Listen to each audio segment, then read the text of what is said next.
It looks solid enough, doesn't it? In the late Middle Ages, the civilization of Northern Europe seemed designed to last forever. Rich merchants, self-satisfied guilds, a conveniently loose political organization, no material reasons for change. And yet, in a few years, in a single generation, came the first of those explosions that were to create contemporary man, what we call the Reformation. What went wrong with that solid-looking world? I can't see the answer outside the fortress of Würzburg, but inside it, in this room, one gets a hint of trouble. It contains carvings by a sculptor named Tilman Riemenschneider, perhaps the best of the many skillful craftsmen in late 15th century Germany. And these carvings are not only moving as works of art, they show very clearly the character of North European man about the year 1500. They show, to begin with, his serious personal piety, a quality quite different from the bland, conventional piety that one finds in a great deal of Italian art. And then a serious approach to life itself. These men were not to be fobbed off by forms and ceremonies. They believed that there was such a thing as truth, and they wanted to get at it. What they heard from papal legates, who did a lot of traveling in Germany at this time, didn't convince them that there was the same desire for truth in Rome. And they had a rough, raw-boned peasant tenacity of purpose. So far, so good. But these faces reveal a more dangerous characteristic, a vein of hysteria. The 15th century had been the century of revivalism, religious movements on the fringe of the Catholic Church. Even in Italy, Savonarola had persuaded his hearers to make a bonfire of their so-called vanities, including pictures by Botticelli, which I suppose was a bad day for civilization. The Germans were much more easily excited. Look at this Italian cardinal by Raphael. He's not only a man of high culture, but completely self-contained. And compare him with one of the greatest of German portraits, Dürer's Oswald Krell. Those staring eyes, that look of self-conscious introspection, that uneasiness, marvelously conveyed by Dürer through the uneasiness of the planes and the modeling. How German it is, and what a nuisance for the rest of the world. However, in the 1490s, these destructive national characteristics hadn't yet shown themselves. It was still an age of internationalism. And in 1498 there arrived in Oxford a poor scholar who was destined to become the spokesman of northern civilization and the greatest internationalist of his day, Erasmus. Erasmus was a Dutchman. He came from Rotterdam. But he never went back to live in Holland. He'd been in a monastery there, and he'd hated it. And he'd also hated the coarse, convivial life of the average Netherlander. He was always complaining that they drank too much. He himself had a delicate digestion and would drink only a special kind of Burgundy. All his life he moved from place to place, partly to avoid the plague, because that king of terrors kept all free men on the move throughout the early 16th century, and partly due to a restlessness that overcame him if he stayed anywhere too long. However, in his earlier life, he seems to have liked England, and he had a successful stay in Magdalen College, and so this country makes a brief appearance in our survey of civilization.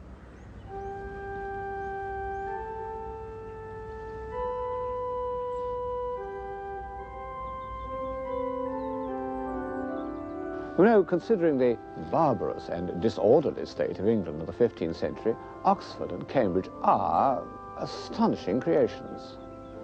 And the Oxford that welcomed Erasmus still contained a few, not very many I suppose, pious and enlightened men. Of course, the atmosphere must have been somewhat provincial and unsophisticated compared to Florence, even Bologna.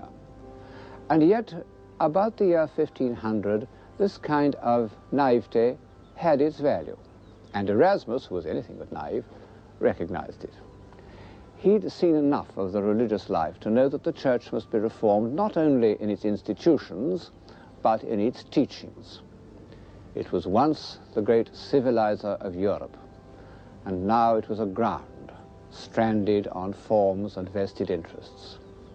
And he knew that there was more hope of reform from the teachings of a man like Colet, the Dean of St. Paul's, who simply wanted people to read the Bible as if it were true, than from the sharp wits of Florence. The intelligence and the tact by which Erasmus made himself so immediately welcome by the finest minds in England are alive to us in his letters. And by great good fortune we can supplement these letters by visible evidence, because he was the friend of the most incisive portrait painter of the time, Hans Holbein. Holbein's portraits show Erasmus when he had become famous and elderly, but they have so complete a grasp of his character that we can imagine him at every age. Like all humanists, I might almost say like all civilized men, Erasmus set a high value on friendship, and he was anxious that Holbein should go to England to paint pictures of his friends. And finally, in 1526, Holbein went and was introduced into the circle of Sir Thomas More.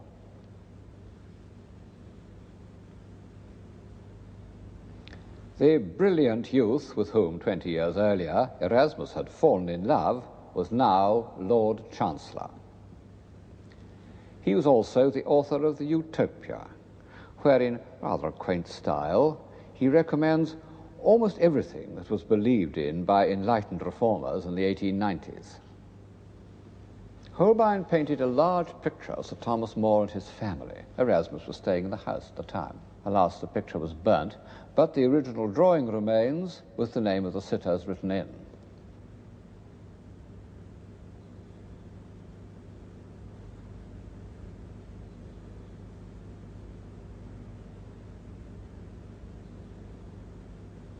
Erasmus used to say that More's family were like the Academy of Plato.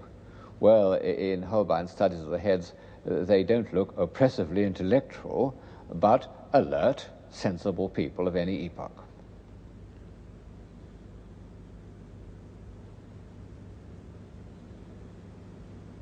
Thomas More himself, of course, was a noble idealist, too good for the world of action, where he sometimes lost his way. It shows how quickly civilizations can appear and disappear, that the author of the Utopia should have flourished, should have become, in spite of himself, First Minister of the Crown, halfway between the death of Richard III and the judicial murders of Henry VIII, of which he, of course, was to be the most distinguished victim. Holbein depicted other members of Erasmus's circle in England, and I'm bound to say that some of them, like the archbishops, Wareham and Fisher, look as if they had no illusions about the transitory nature of civilization at the court of Henry VIII. They look defeated, and they were defeated. In 1506, Erasmus went to Italy. He was in Bologna at the exact time of Julius II's famous quarrel with Michelangelo. He was in Rome when Raphael began work on the papal apartments. But none of this seems to have made any impression on him. His chief interest was in printing, in the publication of his works by the famous Venetian printer and pioneer of popular editions, Aldus Manutius. Whereas in talking about Italy, one's concerned with the enlargement of man's spirit through the visual image, in the north, one's chiefly concerned with the extension of his mind through the word. And this was made possible by the invention of printing. In the 19th century, people used to think of the invention of printing as the linchpin in the history of civilization. Well, 5th century Greece and 12th century Chartres and 15th century Florence got on very well without it. And who shall say that they were less civilized than we are? Still, on balance, I suppose that printing has done more good than harm. One certainly feels that way in the beautiful humanized workshop of the Plantin Press in Antwerp, and one can't but look with awe on this simple seeming invention. It looks so easy to work. Well, it is easy to work. Just roll it in like that. take this arm, pull as hard as you can, very hard. Roll it back, open it up,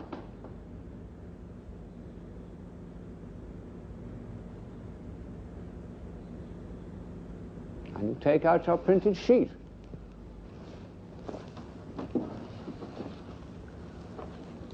How easy they are to operate. You would have thought that anyone could have thought of it, like the wheel.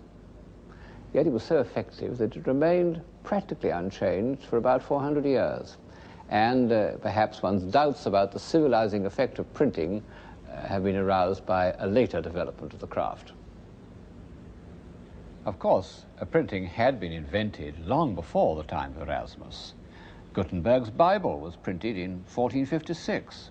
But these early printed books were sumptuous and expensive, done in competition with manuscripts. Men only gradually realized that printed books should reach as many people as possible. And it took preachers and persuaders almost 30 years to recognize what a formidable new instrument had come into their hands, just as it took politicians 20 years to recognize the value of television. The first man to take advantage of the printing press was Erasmus. It made him and unmade him, because in a way he became the first journalist. He'd all the qualifications. A clear, elegant style, in Latin of course, which meant that he could be read everywhere but not by everyone, opinions on every subject, even the gift of putting things so that they could be interpreted in different ways. Early in his journalistic career, he produced a masterpiece, The Praise of Folly. He wrote it staying with his friend Thomas More. He said it took him a week. I dare say it's true. He had an amazing fluency. And this time his whole being was engaged. We know to an intelligent man, human beings and human institutions sometimes seem intolerably stupid. And there are times when one's pent-up feelings of impatience and annoyance can't be contained any longer. Erasmus's Praise of Folly was an outburst of this kind. It washed away everything. Popes, kings, monks, of course, scholars, war, theology, the whole works. This is a page from it with a marginal drawing by Holbein showing Erasmus at his desk. And over the drawing, Erasmus has written that if he was really as handsome as this, he wouldn't lack for a wife. In the ordinary way, satire is a negative activity. But there are times in the history of civilization when it has a positive value. Times when the flypaper of complacency holds down the free spirit. This was the first time in history that a bright-minded intellectual exercise, something to make people stretch their minds and think for themselves and question everything, has been made available to thousands of readers all over Europe. It happened that during the same period in which Erasmus was spreading enlightenment through the word, another development of the art of printing was nourishing the imagination. The illustrated book engraved on a wooden block like this. Of course, the illiterate faithful had for centuries been instructed by wall paintings and stained glass. But the vast multiplication of images that was made possible by the printed woodcut put this form of communication on quite a different footing, at once more widespread and more intimate. And as usual, the invention coincided with the man, and the man was Albrecht Dürer.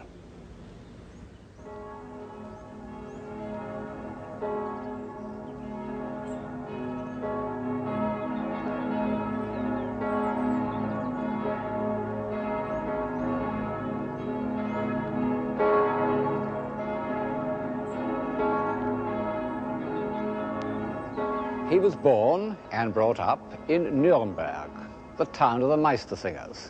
That's his house just behind me there. The great German myth of the worthy craftsman can still be felt in such of its streets and squares as are still left standing. But Dürer, whose father had come to Nuremberg from Hungary, was not at all the pious German craftsman figure he was once supposed to be. He was a strange, uneasy character, intensely self-conscious and inordinately vain. This is his self-portrait now in Madrid. And you might think that self-love couldn't go much further, but it could, because 2 years later he did another self-portrait in which he deliberately painted himself in the traditional pose of Christ. Well, this seems to us rather blasphemous, and Dürer's admirers don't make it much better by explaining that he thought creative power was a divine quality and that he wished to pay homage to his own genius by depicting himself as God. Well, it's true that this belief in the artist as the inspired creator was part of the Renaissance spirit. Leonardo talks a lot about it in his treatise on painting, but one can't imagine him painting himself as Christ. However, Dürer had certain qualities in common with Leonardo. Although he didn't share Leonardo's positive distaste for women, he wasn't far short of it. And he would certainly never have married if the bourgeois conventions of Nuremberg hadn't compelled him to do so. And then Dürer shared Leonardo's curiosity. But it was a curiosity about appearances, not about causes. He was almost entirely without Leonardo's determination to find out how things worked. He collected rarities and monstrosities of the kind which 100 years later were to furnish the first museums. He would go anywhere to see them. Eventually he died as a result of an expedition to see a stranded whale in Zeeland. He never saw it. It had been washed away before he got there.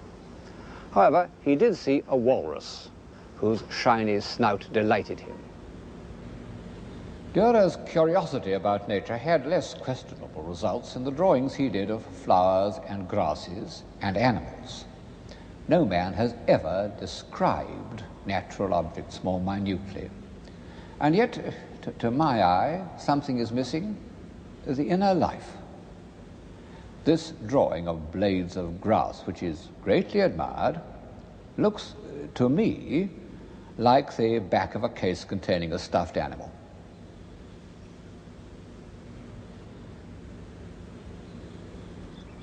But if Dürer didn't try to peer so deeply into the inner life of nature, nor feel, as Leonardo did, its appalling independence of mankind, he was deeply engaged by the mystery of the human psyche.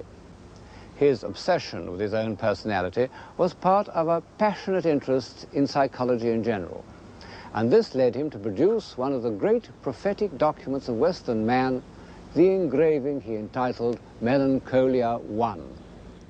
In the Middle Ages, melancholia had meant a simple combination of sloth, boredom, and despondency that must have been quite common when people couldn't read or were cooped up together in monasteries. But Dürer's application is far from simple.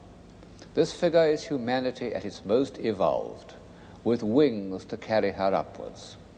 And she sits in the attitude of Rodin's penseur and still holds in her hands the compasses, symbols of measurement by which science will conquer the world. Around her are all the emblems of constructive action: a saw, a plane, pincers, and those two prime elements in solid geometry, the sphere and the dodecahedron. And yet all these aids to construction are abandoned, and she sits there brooding on the futility of human effort. Her obsessive stare reflects some deep psychic disturbance. The German mind that produced Dürer and the Reformation also produced psychoanalysis. I began by mentioning the enemies of civilization. Well, here in Dürer's prophetic vision is one more way in which it can be destroyed from within. However, what made Dürer so important in his own age was that he combined an iron grip on the facts of appearance with an extremely fertile invention. And as time went on, he became absolute master of all the techniques of his day, and in particular the science of perspective, which he used not simply as an intellectual game, but in order to increase the sense of reality.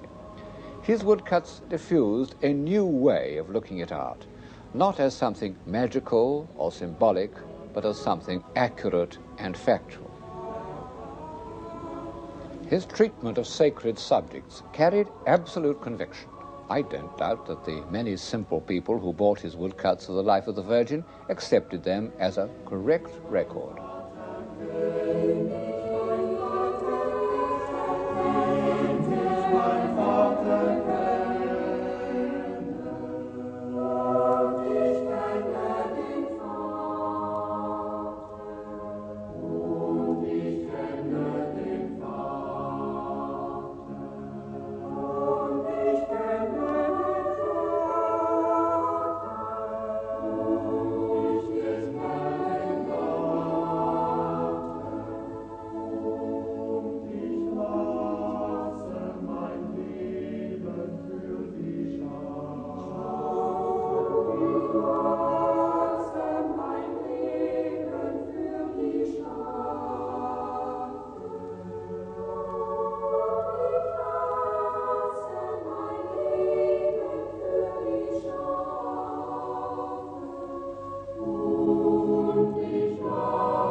Dürer was immersed in the intellectual life of his time.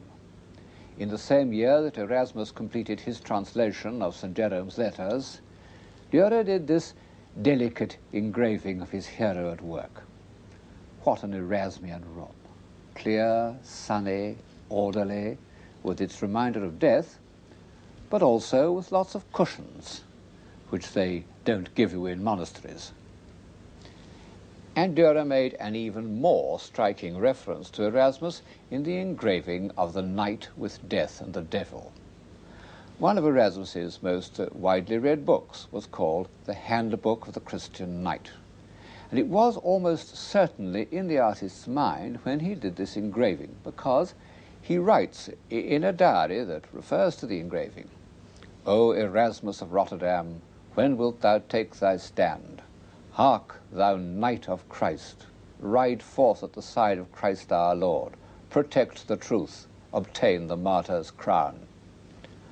Well, that wasn't at all Erasmus's line. And this grimly determined knight with his heavy Gothic armour forging ahead oblivious of the rather grotesque terrors that accost him is as far removed as possible from the agile intelligence and the nervous side glances of the great scholar. For 15 years, Dürer's cry to Erasmus was echoed by his contemporaries all over Europe, and it still appears in old-fashioned history books. Why didn't Erasmus intervene? Well, he wanted above all to avoid a violent split down the middle of the civilized world. He didn't think a revolution would make people happier. In fact, revolutions seldom do. In one of his letters, written soon after Dürer had done his portrait, he says of the Protestants, "I have seen them return from hearing a sermon as if inspired by an evil spirit. The faces of all showed a curious wrath and ferocity." Although Erasmus seems to us so modern, he actually lived beyond his time. He was by nature a humanist of the early Renaissance. The heroic world of the 16th century was not his climate. To my mind, the extraordinary thing is what a huge following he had, and how close Erasmus, or at least the Erasmian point of view, came to success. It shows how many people, even in a time of crisis, yearn for tolerance and reason and simplicity of life. In fact, for civilization. But on the tide of fierce emotional and biological impulses, they are powerless.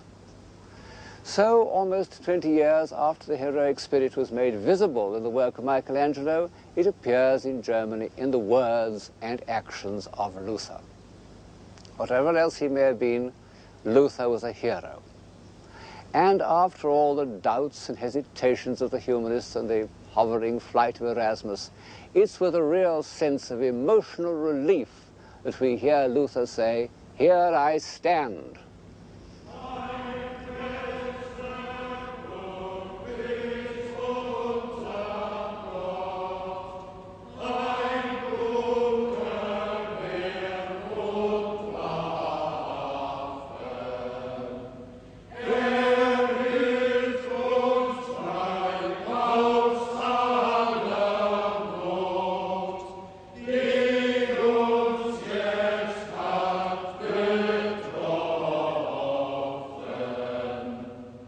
We can see what this burning spirit was like because the local painter of Wittenberg, Lucas Cranach, was one of Luther's most trusted friends.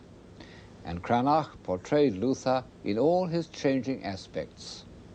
The tense, spiritually struggling monk, the great theologian with the brow of Michelangelo, the emancipated layman. Cranach was a witness of Luther's marriage and painted the portrait of his bride, an admirable and intelligent nun. Even in the disguise he wore when he escaped incognito to Wittenberg. No doubt he was extremely impressive, the leader for which the earnest German people is always waiting. Unfortunately for civilization, he not only settled their doubts and gave them the courage of their convictions, he also released their latent violence and hysteria. And beyond this was another northern characteristic that was fundamentally opposed to civilization, an earthy animal hostility to reason and decorum. One fancies that Nordic man took a long time to emerge from the primeval forest. Look at this old troll king who seems to have grown out of the earth. That's Luther's father, painted by Cranach. He was a miner, with a miner's independence and strength of will. H.G. Wells once made a useful distinction between what he called communities of obedience and communities of will. He thought that the first, the communities of obedience, produced the stable societies like Egypt and Mesopotamia, the original homes of civilization, and that the second, the communities of will, produced the restless nomads of the north. He may be right. Anyway, the community of will that we call the Reformation was basically a popular movement. At the end of Erasmus's letter, in which he describes the surly Protestants coming out of church, he adds that none of them, except one old man, raised his hat. Erasmus was against forms and ceremonies in religion, but when he came to society, he felt differently. And so, strangely enough, did Luther. The great popular uprising known as the Peasants' Revolt filled him with horror, and he urged his princely patrons to put it down with the utmost ferocity. Luther didn't approve of destruction, even the destruction of images. But most of his followers were men who owed nothing to the past, to whom it meant no more than an intolerable servitude. And so Protestantism became destructive. And from the point of view of those who love what they see, it was a good deal of a disaster.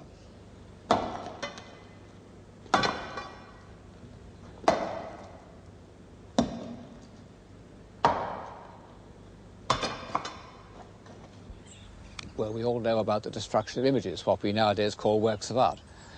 How commissioners went round not only to cathedrals like Ely, but even to the humblest parish churches and smashed everything of beauty that they contained, knocked the heads off statues, smashed up the carved front covers, broke the rear dotties, broke anything within reach. It didn't pay them to stay too long on a single job. You can see the results here in the Lady Chapel at Ely. All the painted glass smashed, and unfortunately, the beautiful series of carvings of the life of the Virgin was within reach. And they've knocked off every head, made a marvelous job of it. There wasn't much religion about it. It was an instinct to destroy anything comely, anything that reflected a state of mind that ignorant people couldn't share. The very existence of these incomprehensible values enraged them. The visible aspect of civilization took a hard knock from Protestantism, or if you prefer it, from H.G. Wells's Community of Will. And in some ways it never recovered. For example, one can't point to a single piece of specifically Protestant architecture or sculpture, which shows how much these expressions of civilization depended on the Catholic Church.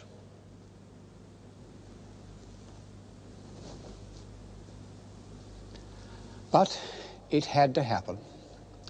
If Western civilization was not to wither or petrify, like the civilization of ancient Egypt, it had to draw life from a larger area than that which had nourished the intellectual and artistic triumphs of the Renaissance.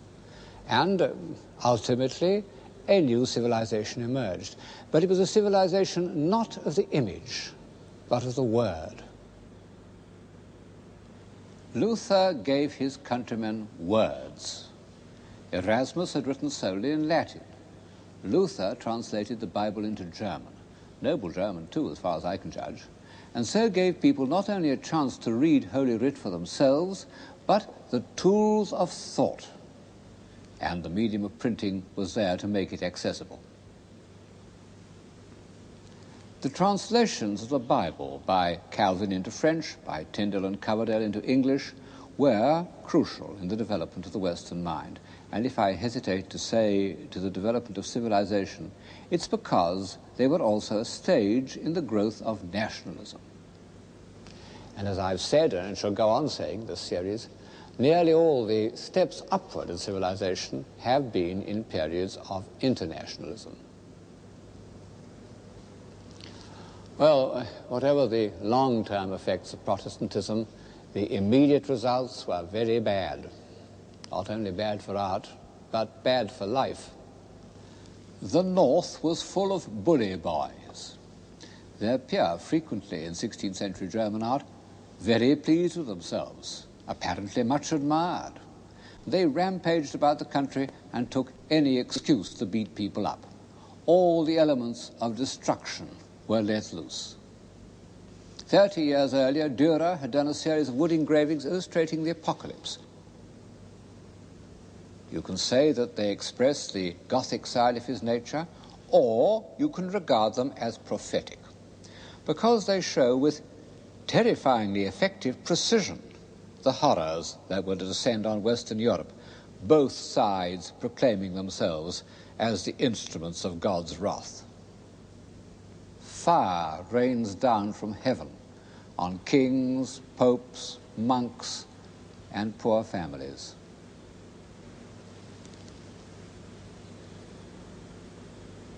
And those who escape the fire fall victim to the avenging sword.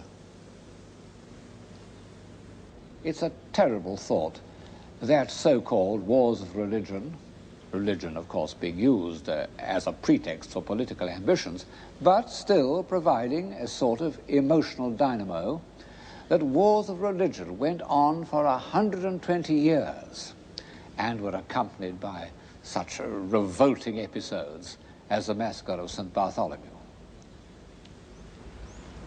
What could an intelligent, human, open-minded man do in mid-16th century Europe?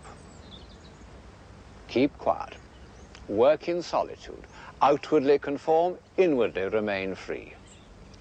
The wars of religion evoked a figure new to European civilization, although familiar in the great ages of China, the intellectual recluse. Petrarch and Erasmus had used their brains at the highest level of politics.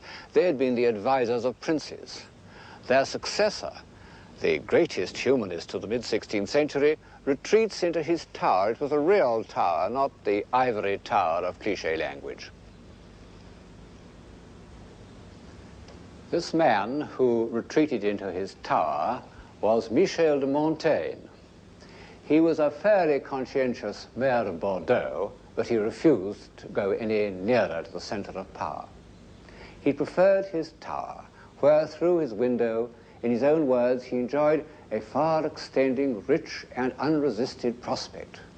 There is my seat, there is my throne. He was born in southern France in 1533. His mother was a Jewish Protestant, his father a Catholic. He had no illusions about the effect of the religious convictions released by the Reformation.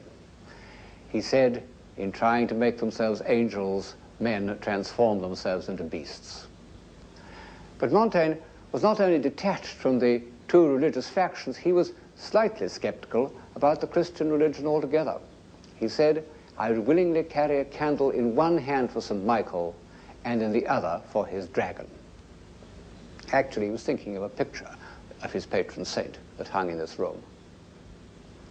His essays are as crammed with quotations as are the tracts of the warring priests.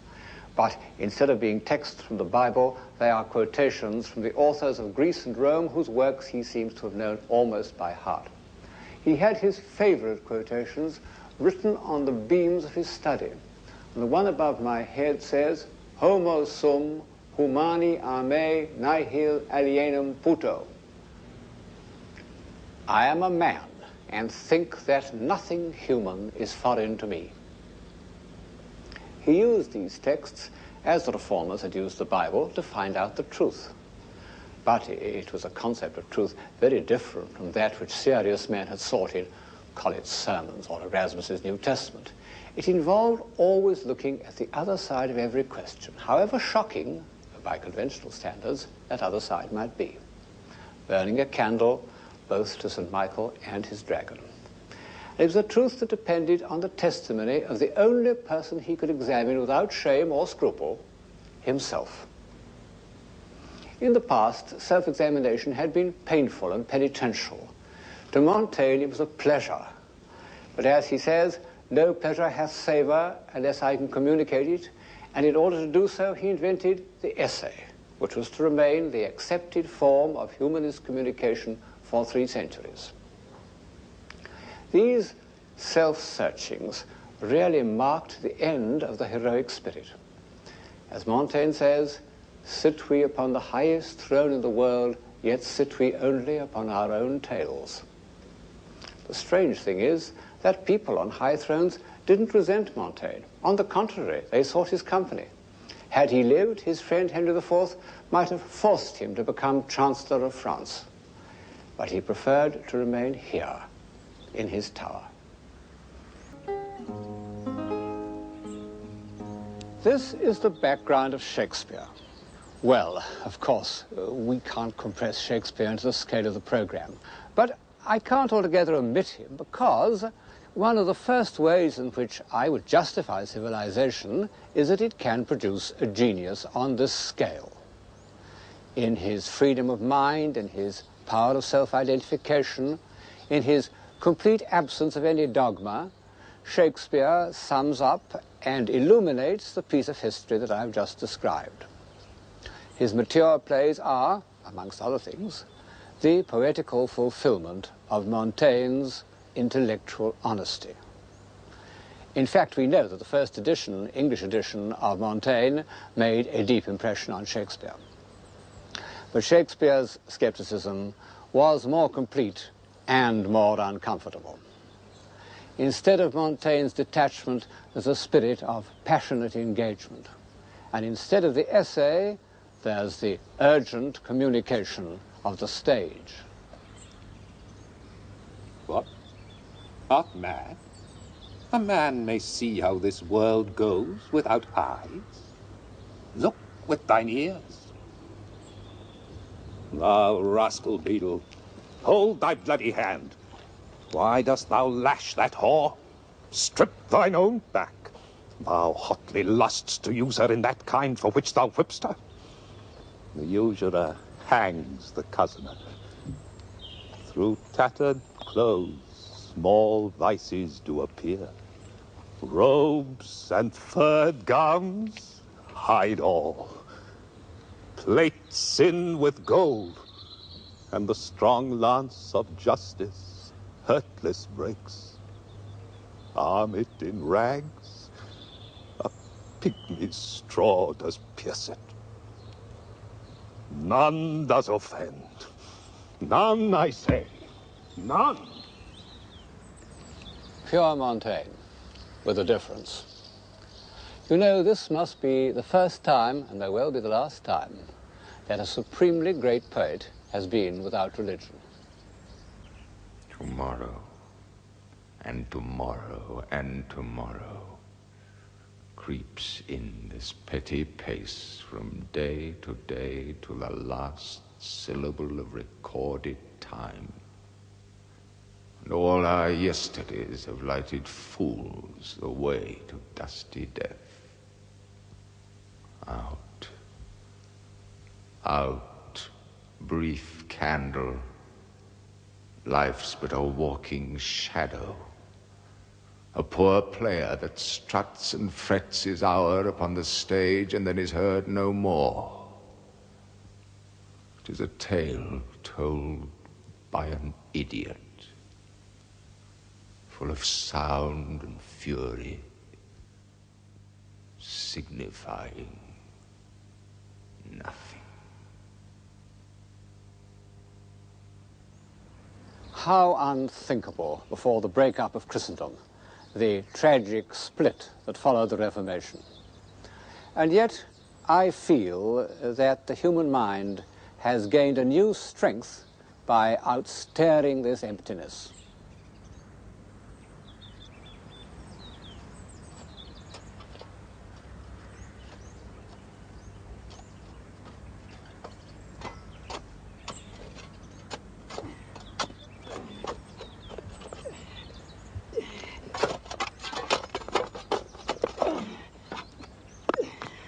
How long will a man lie i' the earth ere he rot?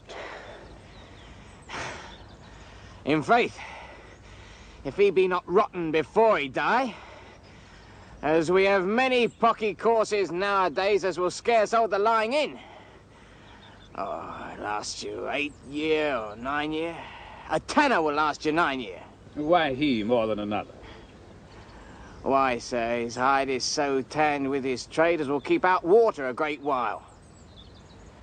And your water is a sore decayer of your horse and dead body.